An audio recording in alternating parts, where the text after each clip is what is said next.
ನಾವು ಮಾತನಾಡಲಿರುವ ವಿಷಯ ತುಂಬಾ ಗಂಭೀರವಾದದ್ದು, ಸಂವೇದನಾಶೀಲವಾದದ್ದು ಮತ್ತು ಕರ್ನಾಟಕದ ಪೊಲೀಸ್ ಇಲಾಖೆಯ ಇತಿಹಾಸದಲ್ಲೇ ದೊಡ್ಡ ಚರ್ಚೆಗೆ ಕಾರಣವಾಗಿರುವಂತಹದ್ದು. ಒಬ್ಬ ಸಾಮಾನ್ಯ ಪೊಲೀಸ್ ಅಧಿಕಾರಿಯಲ್ಲ, ಒಬ್ಬ ಡಿಜಿಪಿ ರ್ಯಾಂಕ್ನ ಹಿರಿಯ ಐಪಿಎಸ್ ಅಧಿಕಾರಿ, 3 ದಶಕಕ್ಕೂ ಹೆಚ್ಚು ಕಾಲ ಖಾಕಿ ಧರಿಸಿ ಸೇವೆ ಸಲ್ಲಿಸಿದ ವ್ಯಕ್ತಿ ಈಗ ರಾಸಲೀಲೆ, ಅಧಿಕಾರ ದುರುಪಯೋಗ, ನೈತಿಕತೆ ಪ್ರಶ್ನಿಸುವಂಥ ಆರೋಪಗಳ ಮಧ್ಯೆ ಸಿಲುಕಿದ್ದಾರೆ. ಆ ಅಧಿಕಾರಿ ಯಾರು? ಅವರ ಹಿನ್ನಡೆ ಏನು? ಅವರ ಸೇವಾ ಜೀವನ ಹೇಗಿತ್ತು? ಅವರ ವೈಯಕ್ತಿಕ ಜೀವನದಲ್ಲಿ ನಡೆದ ಘಟನೆಗಳು ಯಾವುವು? ಅವರ ಮೇಲೆ ಈಗ ಬಂದಿರುವ ಆರೋಪಗಳು ಏನು? ಇವೆಲ್ಲವನ್ನೂ ಇವತ್ತಿನ ಈ ವಿಡಿಯೋದಲ್ಲಿ ಭಾವೋದ್ರೇಕವಿಲ್ಲದೆ ಆದರೆ ಸಂಪೂರ್ಣ ಮಾಹಿತಿಯೊಂದಿಗೆ ನಿಮಗೆ ವಿವರವಾಗಿ ಹೇಳಲು ಪ್ರಯತ್ನ ಮಾಡ್ತಿದ್ದೇವೆ. ಅದಕ್ಕೂ ಮೊದಲು ನೀವಿನ್ನೂ ನಮ್ಮ ಚಾನೆಲ್ಗೆ ಸಬ್ಸ್ಕ್ರೈಬ್ ಆಗಿಲ್ಲ ಅಂದ್ರೆ ದಯವಿಟ್ಟು ಈಗಲೇ ಸಬ್ಸ್ಕ್ರೈಬ್ ಮಾಡಿ, ವಿಡಿಯೋ ಇಷ್ಟವಾದರೆ ಲೈಕ್ ಮಾಡಿ, ನಿಮ್ಮ ಅಭಿಪ್ರಾಯವನ್ನು ಕಮೆಂಟ್ ಮೂಲಕ ನಮಗೆ ತಿಳಿಸಿ. ನಿಮ್ಮ ಬೆಂಬಲವೇ ನಮಗೆ ಶಕ್ತಿ. ಸ್ನೇಹಿತರೆ, ಇತ್ತೀಚೆಗೆ ಸಾಮಾಜಿಕ ಜಾಲತಾಣಗಳಲ್ಲಿ ಒಂದು ವಿಡಿಯೋ ಭಾರೀ ವೈರಲ್ ಆಯಿತು. ಆ ವಿಡಿಯೋದಲ್ಲಿ ಕಚೇರಿಯೊಳಗೆ ಯೂನಿಫಾರ್ಮ್ ಧರಿಸಿಕೊಂಡು ಒಬ್ಬ ಹಿರಿಯ ಪೊಲೀಸ್ ಅಧಿಕಾರಿ ಮಹಿಳೆಯರ ಜೊತೆ ಅಸಭ್ಯವಾಗಿ ವರ್ತಿಸುತ್ತಿರುವ ದೃಶ್ಯಗಳಿವೆ ಅನ್ನೋ ಆರೋಪ ಕೇಳಿಬಂದಿತು. ಈ ವಿಡಿಯೋ ವೈರಲ್ ಆದ ನಂತರ ಸರ್ಕಾರಕ್ಕೂ ಪೊಲೀಸ್ ಇಲಾಖೆಗೂ ಕೂಡ ಭಾರೀ ಮುಜುಗರ ಉಂಟಾಯಿತು. ಯಾಕಂದ್ರೆ ಆ ವ್ಯಕ್ತಿ ಯಾರೋ ಸಣ್ಣ ಅಧಿಕಾರಿಯಲ್ಲ, ಅವರು doctor K Ramachandra Rao IPS, DGP ರ್ಯಾಂಕ್ನ ಹಿರಿಯ ಅಧಿಕಾರಿ. ಸಾರ್ವಜನಿಕ ವಲಯದಲ್ಲಿ ಇವರಿಗೆ ರಾಸಲೀಲೆಯ ರಾಜ ಐಪಿಎಸ್ ಅನ್ನೋ ಟ್ಯಾಗ್ ಕೂಡ ಅಂಟಿಬಿಟ್ಟಿದೆ. ಡಾಕ್ಟರ್ ರಾಮಚಂದ್ರರಾವ್ ಮೂಲತಃ ಕರ್ನಾಟಕದವರೂ ಅಲ್ಲ, ಅವರು ಆಂಧ್ರಪ್ರದೇಶದ ಗುಂಟೂರು ಜಿಲ್ಲೆಯವರು. 1966ರ ಮೇ 7ರಂದು ಜನಿಸಿದ ಈ ವ್ಯಕ್ತಿಗೆ ಈಗ ಸುಮಾರು 59 ವರ್ಷ ವಯಸ್ಸಾಗಿದೆ. ಇನ್ನೇನು ಕೆಲವೇ ತಿಂಗಳಲ್ಲಿ, ಅಂದರೆ ಮುಂದಿನ ಮೇ ತಿಂಗಳಲ್ಲಿ ಅವರು ನಿವೃತ್ತಿ ಹೊಂದಬೇಕಾಗಿತ್ತು. ನಿವೃತ್ತಿಗೆ ಇನ್ನೇನು ಕೆಲವೇ ಹೆಜ್ಜೆಗಳು ಉಳಿದಿರುವ ಈ ಹೊತ್ತಲ್ಲಿ ಇಂಥ ಭಾರೀ ವಿವಾದಕ್ಕೆ ಸಿಲುಕಿದ್ದು ಅವರ ಇಡೀ ಸೇವಾ ಜೀವನವನ್ನೇ ಪ್ರಶ್ನಿಸುವ ಹಂತಕ್ಕೆ ತಂದು ನಿಲ್ಲಿಸಿದೆ. ಸಾಮಾನ್ಯವಾಗಿ ನಿವೃತ್ತಿಯ ಸಮಯದಲ್ಲಿ ಒಬ್ಬ ಹಿರಿಯ ಅಧಿಕಾರಿಗೆ ಗೌರವಪೂರ್ವಕ ವಿದಾಯ ಸಿಗಬೇಕು.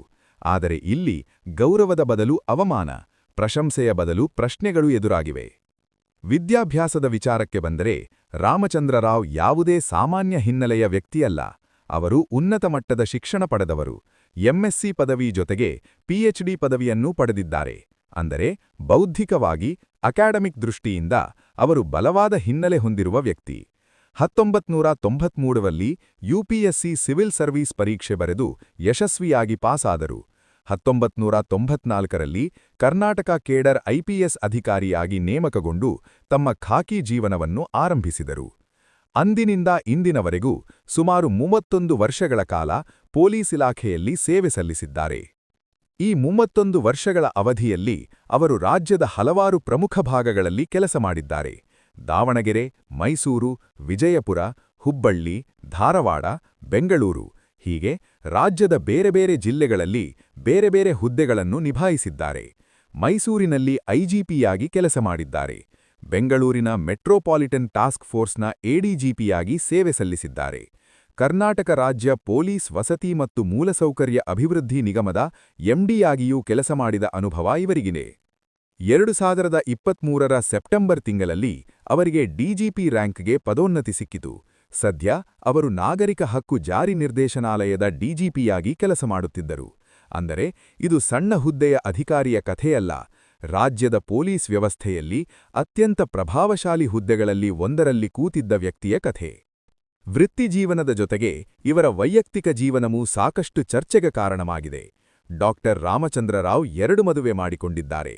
ಮೊದಲ ಪತ್ನಿಯಿಂದ ಅವರು ದೂರವಾಗಿದ್ದರು. ನಂತರ 2ನೇ ಮದುವೆ ಮಾಡಿಕೊಂಡರು. 2ನೇ ಪತ್ನಿಯೂ ಕೂಡ ತಮ್ಮ ಮೊದಲ ಪತಿಯಿಂದ ದೂರವಾದ ಮಹಿಳೆಯೇ. ಆಕೆಗೆ ಮೊದಲ ಮದುವೆಯಿಂದ ಜನಿಸಿದ ಒಬ್ಬ ಮಗಳಿದ್ದಳು. ಆಕೆಯೇ ರಣ್ಯಾರಾವ್. ರಾಮಚಂದ್ರರಾವ್ ಆಕೆಯ ತಾಯಿಯನ್ನು ಮದುವೆಯಾದ ನಂತರ ಆಕೆಯ ಹೆಸರಿಗೆ ರಾವ್ ಸೇರಿಸಲಾಯಿತು. ಹೀಗಾಗಿ ಆಕೆ ರಣ್ಯಾರಾವ್ ಎಂಬ ಹೆಸರಿನಿಂದ ಗುರುತಿಸಿಕೊಂಡರು. ರಣ್ಯಾರಾವ್ ಸ್ಯಾಂಡಲ್ವುಡ್ನಲ್ಲಿ ನಟಿಯಾಗಿ ಗುರುತಿಸಲ್ಪಟ್ಟವರು. ಪಟಾಕಿ, ಮಾಣಿಕ್ಯ ಸೇರಿದಂತೆ ಕೆಲವು ಕನ್ನಡ ಸಿನಿಮಾಗಳಲ್ಲಿ ನಟಿಸಿದ್ದಾರೆ. ಆದರೆ ಅವರ ಸಿನಿ ಬದುಕಿಗಿಂತಲೂ ಹೆಚ್ಚು ಸುದ್ದಿಯಾದದ್ದು ಅವರ ವಿರುದ್ಧ ದಾಖಲಾಗಿರುವ ಚಿನ್ನ ಕಳ್ಳ ಸಾಗಾಣಿಕೆ ಪ್ರಕರಣ. ಕಳೆದ ವರ್ಷದ ಮಾರ್ಚ್ ತಿಂಗಳಲ್ಲಿ ದುಬೈನಿಂದ ಬೆಂಗಳೂರಿಗೆ ಬರುತ್ತಿದ್ದ ವೇಳೆ ಏರ್ಪೋರ್ಟ್ನಲ್ಲಿ ರಣ್ಯಾರಾವ್ ಅವರನ್ನು ವಶಕ್ಕೆ ಪಡೆಯಲಾಯಿತು.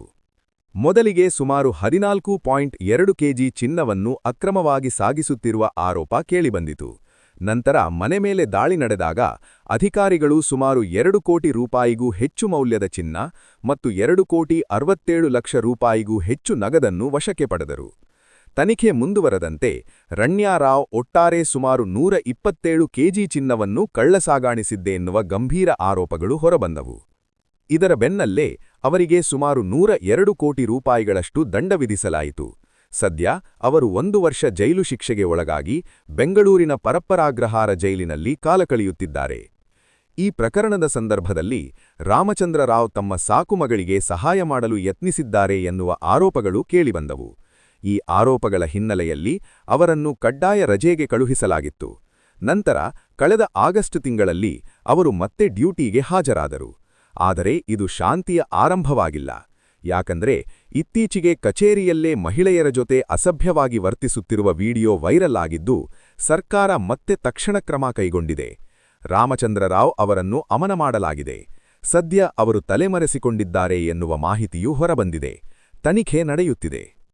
ಇಲ್ಲಿ ಒಂದು ವಿಷಯವನ್ನು ಸ್ಪಷ್ಟವಾಗಿ ಹೇಳಬೇಕು ಸ್ನೇಹಿತರೆ. ಇವತ್ತಿನವರೆಗೂ ಇವೆಲ್ಲ ಆರೋಪಗಳು ಮಾತ್ರ. ಕಾನೂನಿನ ಪ್ರಕಾರ ತನಿಖೆ ಪೂರ್ಣಗೊಂಡು ನ್ಯಾಯಾಲಯ ತೀರ್ಪು ನೀಡುವವರೆಗೂ ಯಾರನ್ನೂ ಅಪರಾಧಿ ಎಂದು ಘೋಷಿಸಲು ಸಾಧ್ಯವಿಲ್ಲ. ಆದರೆ ಸಾರ್ವಜನಿಕ ಹುದ್ದೆಯಲ್ಲಿರುವ ವ್ಯಕ್ತಿಯ ಮೇಲೆ ಈ ರೀತಿಯ ಆರೋಪಗಳು ಬಂದರೆ ಅದರ ನೈತಿಕ ಹೊಣೆಗಾರಿಕೆ ದೊಡ್ಡದಾಗಿರುತ್ತದೆ. ರಾಮಚಂದ್ರ ರಾವ್ ಜೀವನದಲ್ಲಿ ವಿವಾದಗಳು ಇದೊಂದೇ ಅಲ್ಲ. 2014ರಲ್ಲಿ ಅವರು ಮೈಸೂರಿನ ದಕ್ಷಿಣ ವಲಯದ ಐಜಿಪಿಯಾಗಿದ್ದ ಸಮಯದಲ್ಲಿ ಇಲವಾಲಾ ಪ್ರದೇಶದಲ್ಲಿ ನಡೆದ ಸುಮಾರು 2 ಕೋಟಿ ರೂಪಾಯಿಗೂ ಹೆಚ್ಚು ಮೌಲ್ಯದ ದರೋಡೆ ಪ್ರಕರಣ ಭಾರೀ ಸುದ್ದಿಯಾಗಿತ್ತು. ದರೋಡೆಕೋರರನ್ನು ಅರೆಸ್ಟ್ ಮಾಡಿ ಹಣವನ್ನು ರಿಕವರಿ ಮಾಡಲಾಗಿತ್ತು.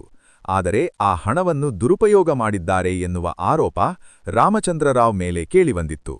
ಈ ಪ್ರಕರಣದ ಹಿನ್ನೆಲೆಯಲ್ಲಿ ಅವರನ್ನು ವರ್ಗಾವಣೆ ಮಾಡಲಾಗಿತ್ತು. ನಂತರ ಸಿಐಡಿ ತನಿಖೆಯಲ್ಲಿ ಆರೋಪಗಳು ಸಾಬೀತಾಗದ ಕಾರಣ ಪ್ರಕರಣವನ್ನು ಕೋರ್ಟ್ ವಜಾ ಮಾಡಿತ್ತು. 2017ರಲ್ಲಿ ನಡೆದ ಭೀಮಾತೀರದ ಹಂತಕ ಧರ್ಮರಾಜ್ ಚಡಚನ್ ಎನ್ಕೌಂಟರ್ ಪ್ರಕರಣದಲ್ಲಿಯೂ ಇವರ ಹೆಸರು ಕೇಳಿಬಂದಿತ್ತು. ಅಲ್ಲದೆ ಗಂಗಾಧರ್ ಚಡಚನ್ ಕೊಲೆ ಪ್ರಕರಣದ ಹಿಂದೆಯೂ ಇವರೇ ಇದ್ದಾರೆ ಎನ್ನುವ ವರದಿಗಳೂ ಬಂದಿದ್ದವು. ಆದರೆ ಈ ಪ್ರಕರಣಗಳಲ್ಲಿಯೂ ಸಿಐಡಿ ತನಿಖೆಯಲ್ಲಿ ರಾಮಚಂದ್ರ ರಾವ್ ಅವರ ಪಾತ್ರ ಇಲ್ಲ ಎನ್ನುವುದು ಸಾಬೀತಾಗಿತ್ತು. ಈಗೀಗ ಪ್ರಶ್ನೆ ಏನೆಂದರೆ, ನಿವೃತ್ತಿಗೆ ಇನ್ನೇನು ಕೆಲವೇ ತಿಂಗಳುಗಳು ಉಳಿದಿರುವ ಈ ಹಂತದಲ್ಲಿ ಇವರ ಮೇಲೆ ಬಂದಿರುವ ಈ ಹೊಸ ಆರೋಪಗಳು ಅವರ ಭವಿಷ್ಯವನ್ನು ಹೇಗೆ ಬದಲಾಯಿಸುತ್ತವೆ? ಒಂದು ವೇಳೆ ನಿವೃತ್ತಿಯ ದಿನಾಂಕದವರೆಗೂ ಅಮನ ವಾಪಸ್ಸಾಗದೇ ಇದ್ದರೆ ನಿವೃತ್ತಿಯ ನಂತರ ಸಿಗಬೇಕಾದ ಪಿಂಚಣಿ, ಗ್ರ್ಯಾಚ್ಯುಟಿ ಸೇರಿದಂತೆ ಹಲವಾರು ಸೌಲಭ್ಯಗಳಿಗೆ ತಡೆ ಉಂಟಾಗಬಹುದು. 31 ವರ್ಷಗಳ ಸೇವೆಯ ನಂತರವೂ ಗೌರವಪೂರ್ವಕ ವಿದಾಯ ಸಿಗದ ಪರಿಸ್ಥಿತಿ ನಿರ್ಮಾಣವಾಗಬಹುದು. ಆದರೆ ಮುಂದಿನ ದಿನಗಳಲ್ಲಿ ತನಿಖೆಯಲ್ಲಿ ಈ ಆರೋಪಗಳು ಸುಳ್ಳು ಎಂದು ಸಾಬೀತಾದರೆ ಅಮನ ಅವಧಿಯನ್ನು ಡ್ಯೂಟಿ ಅವಧಿಯೆಂದು ಪರಿಗಣಿಸಿ ಪಿಂಚಣಿ ಮತ್ತು ಗ್ರ್ಯಾಚ್ಯುಟಿ ಸೇರಿದಂತೆ ಎಲ್ಲಾ ಸೌಲಭ್ಯಗಳನ್ನು ನೀಡಬೇಕಾಗುತ್ತದೆ. ಸ್ನೇಹಿತರೆ, ಇದು ಕೇವಲ ಒಬ್ಬ ವ್ಯಕ್ತಿಯ ಕಥೆಯಲ್ಲ. ಇದು ಅಧಿಕಾರದ ಕಥೆ, ಜವಾಬ್ದಾರಿಯ ಕಥೆ ಮತ್ತು ಸಾರ್ವಜನಿಕ ಸೇವೆಯ ಗೌರವದ ಕಥೆ. ಡಿಜಿಪಿ ಹುದ್ದೆ ಎಂದರೆ ಕೇವಲ ಕುರ್ಚಿಯಲ್ಲ, ಅದು ಜನರ ನಂಬಿಕೆ. ಆ ನಂಬಿಕೆ ಕಾಪಾಡಬೇಕಾದವರು ಇಂಥ ಆರೋಪಗಳಿಗೆ ಸಿಲುಕಿದಾಗ ಸಾಮಾನ್ಯ ಜನರಲ್ಲಿ ಪೊಲೀಸ್ ವ್ಯವಸ್ಥೆಯ ಮೇಲೆಯೇ ಅನುಮಾನ ಹುಟ್ಟುತ್ತದೆ. ಈ ಪ್ರಕರಣದಲ್ಲಿ ಸತ್ಯ ಏನು, ಸುಳ್ಳು ಏನು? ಇದು ವೈಯಕ್ತಿಕ ತಪ್ಪೇ ಅಥವಾ ವ್ಯವಸ್ಥೆಯಲ್ಲಿರುವ ದೋಷಗಳ ಪ್ರತಿಬಿಂಬವೇ? ಇವೆಲ್ಲಾ ಪ್ರಶ್ನೆಗಳಿಗೆ ಉತ್ತರ ಮುಂದಿನ ದಿನಗಳಲ್ಲಿ ಬರಬೇಕಿದೆ. ಈ ವಿಷಯದ ಬಗ್ಗೆ ನಿಮ್ಮ ಅಭಿಪ್ರಾಯ ಏನು ಸ್ನೇಹಿತರೆ? ಡಿಜಿಪಿ ಮಟ್ಟದ ಅಧಿಕಾರಿಗಳ ಮೇಲೆ ಇಂಥ ಆರೋಪಗಳು ಬಂದಾಗ ಸರ್ಕಾರ ಇನ್ನಷ್ಟು ಕಠಿಣ ಕ್ರಮ ತೆಗೆದುಕೊಳ್ಳಬೇಕಾ ಅಥವಾ ತನಿಖೆ ಮುಗಿಯುವವರೆಗೂ ಕಾಯಬೇಕಾ? ನಿಮ್ಮ ಅಭಿಪ್ರಾಯವನ್ನು ಕಮೆಂಟ್ನಲ್ಲಿ ತಿಳಿಸಿ.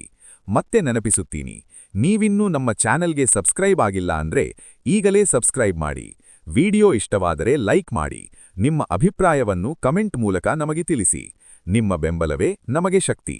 ಧನ್ಯವಾದಗಳು.